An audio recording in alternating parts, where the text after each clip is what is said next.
안녕하세요. 이동률 목사와 함께하는 매일 성경 큐티 시간입니다. 오늘 우리가 함께 나눌 본문은 역대하 30장 13절에서 27절 말씀입니다. 여러분 마음에 울분이 쌓일 때가 있지요?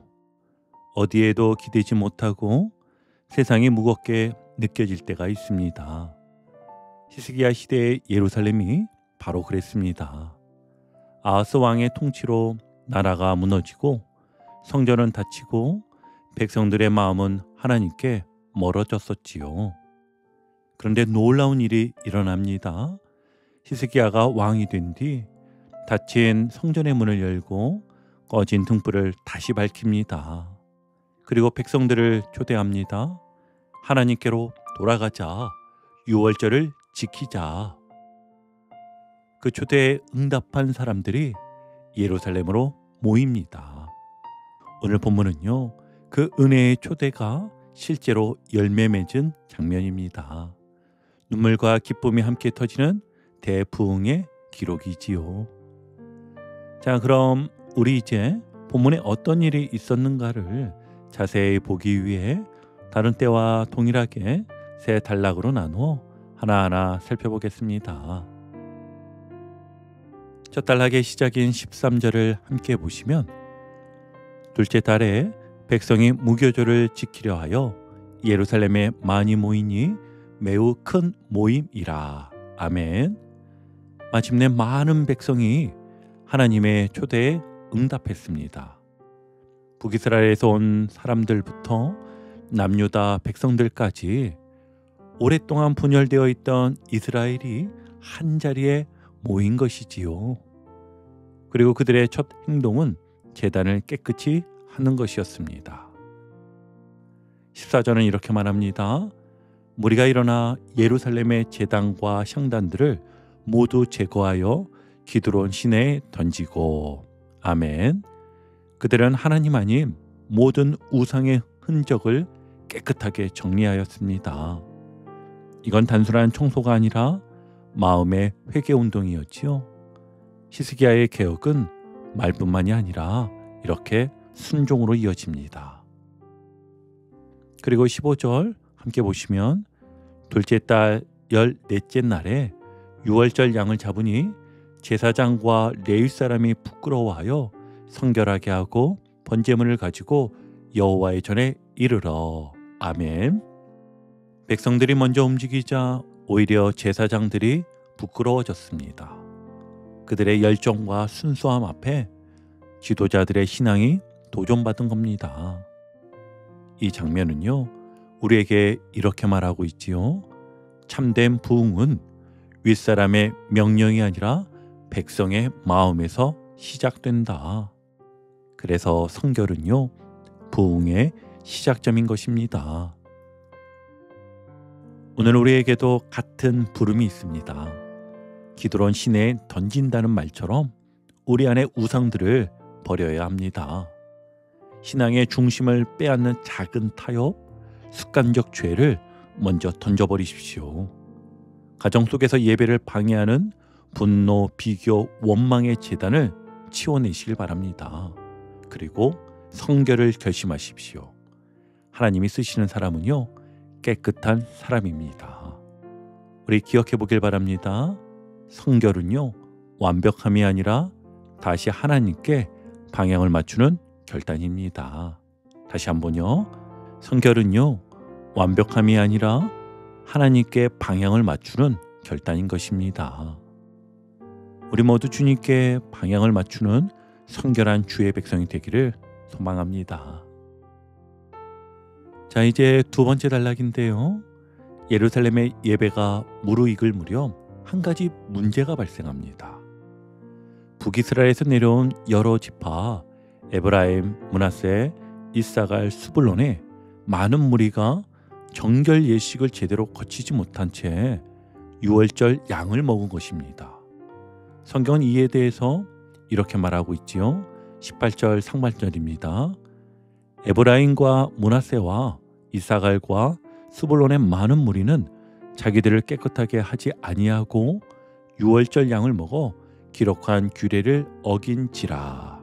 아멘. 이건 분명 규례 위반이 맞습니다. 그래서 원칙대로라면 제지되거나 책망을 받을 수 있었지요. 그런데요, 히스기야가 이때 예상 밖의 행동을 합니다. 정죄가 아니라 중보 기도를 선택한 것입니다. 그래서 18절 하반절을 보면 히스기야가 그들을 위하여 기도하여 이르되 선하신 여호와여 사하옵소서. 결심하고 하나님 곧 그의 조상들의 하나님 여호와를 구하는 사람은 누구든지 비록 성소의 결례대로 스스로 깨끗하게 못하였을지라도 사하옵소서 하였더니. 아멘. 여기서 핵심 단어가 들리시지요? 결심하고 여호와를 구하는 사람. 히스기야는요, 형식의 결핍보다 마음의 결심을 보았습니다. 그래서 선하신 여호와를 부르며 용서를 구한 것이지요. 학자들은요, 이렇게 설명합니다. 북이스라엘에서 온 사람들은 먼 길과 시간 제약으로 정결 절차를 모두 지킬 수 없었고, 오랜 분열 시대 동안 예배의 전통이 끊겨 정결 의식 자체를 잘 몰랐을 것이다 라고 일반적으로 해석을 합니다. 그러니까 히스기야의 기도는 그들의 무지와 한계를 덮어준 긍휼의 기도, 정죄 대신 품어주는 중보의 기도였습니다. 그리고 놀라운 결론이 이어지지요. 20절을 보면 여호와께서 히스기야의 기도를 들으시고 백성을 고치셨더라. 아멘. 여기서 고치셨다는 말은 단순한 병이 낫는 의미가 아닙니다. 예배 공동체 전체가 회복되는 것을 뜻합니다. 무너진 관계, 흔들린 양심, 흐트러진 질서까지 하나님께서 은혜로 새롭게 고쳐주셨다는 것이지요. 많은 신학자들은 이 장면을 이렇게 표현합니다. 하나님의 은혜가 의식을 넘어 중심을 보신다. 즉 형식보다 은혜, 율법보다 긍휼이 더 크다는 복음의 원리가 선명히 드러나는 순간이지요. 결국 이렇게 정리할 수 있습니다. 사람은 규례로 서로를 재단하지만 하나님은 중심을 보시고 긍휼로 고치신다는 것입니다. 히스기야의 기도는요, 연약함을 고발하지 않았습니다. 오히려 그 연약함을 하나님께 안고 나아간 믿음의 기도였지요. 그래서 그날 예루살렘에는 정죄의 소리가 아니라 치유와 은혜의 노래가 흘러나올 수 있었던 것입니다. 여러분, 히스기야의 기도 장면을 한번 마음에 그려보세요. 그는 사람들의 실수와 부족함을 보며 손가락질하지 않았습니다. 오히려 무릎을 꿇고 하나님께 이렇게 기도했지요. 선하신 여호와여 사하옵소서. 그는 사람의 규례보다 하나님의 긍휼을 믿었습니다. 히스기야는 완벽하게 준비된 예배자보다 진심으로 하나님을 찾는 사람을 하나님이 더 기뻐하신다는 걸 알고 있었던 거예요. 오늘 우리도 그와 같습니다. 누구나 예배 중에 실수할 수 있습니다. 기도가 부족할 수도 있고 말씀을 깊이 이해하지 못할 수도 있지요. 그렇다고 하나님께서 우리를 거절하실까요? 아니요. 하나님은 지금도 결심하고 하나님을 찾는 자를 기다리십니다. 형식이 아니라 마음의 방향을 보시는 하나님이십니다. 그래서 우리도 히스기야처럼 살아야 합니다. 누군가 믿음이 약해 보일 때 왜 저 사람은 아직도 저러지?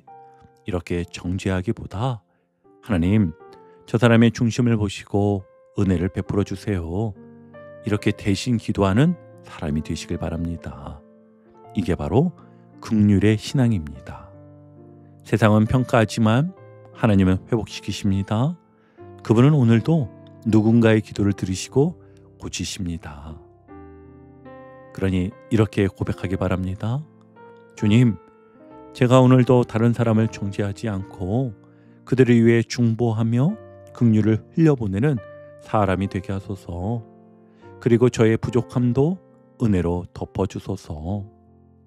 그때 하나님께서 여러분의 마음에도 고치셨더라 라는 그 은혜의 문장을 써주실 겁니다. 자, 마지막 세 번째 단락인데요.